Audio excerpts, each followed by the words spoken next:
Hello everyone, কেমন আছেন আপনারা সবাই? আশা করি খুব ভালো আছেন আর আমরাও খুব ভালো আছি। আজকের ব্লগটা হচ্ছে বিপত্তারিণী পুজোর ব্লগ। সকালবেলায় রেডি হয়ে চলে গেছিলাম পুজো দিতে। আমাদের এখানে বিপত্তারিণী মন্দিরে প্রচণ্ড ভিড় থাকে পুজোর দিনগুলোতে, পা গলানোর জায়গাই থাকে না।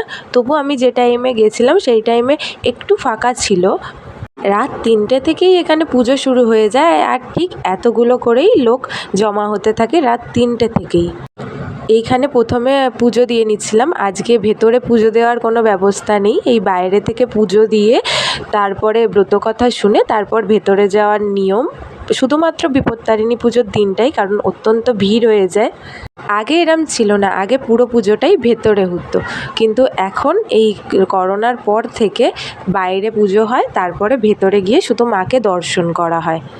আর হয়তো আমার গলা শুনেই বুঝতে পারছেন যে আমার প্রচণ্ড ঠান্ডা লেগে গেছিলো। আমি খুব বেশি ভ্লগ করতে পারিনি, ওই বোন যেটুকু তুলে দিয়েছে ভ্লগে ভিডিও সেইটুকুই ভ্লগ করেছি।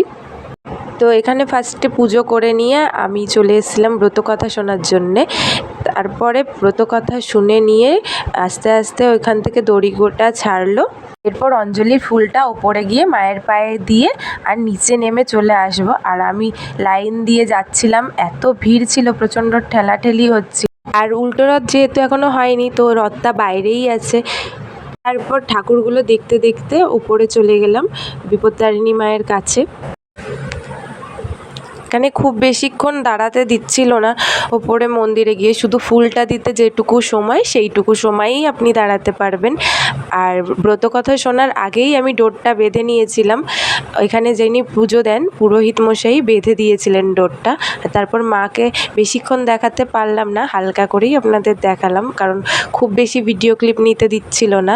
আর এই তো তারপরে বেরিয়ে চলে এসেছি বাড়ির দিকে। আর এই যে এখানে মেলা বসেছে, ছোট ছোট দোকান কয়েকটা বসেছে, আর এত লোক, ভিডিও করা তো দূর, বেশি ফোন ধরাই যাচ্ছিল না, কখন হাত থেকে ফোনটা পড়ে যাবে তার ঠিক নেই। তো আজকের ব্লগটা এতটা অবধি। যদি ভালো লাগে লাইক কমেন্ট শেয়ার করবেন। আবার দেখা হবে নতুন ব্লগে।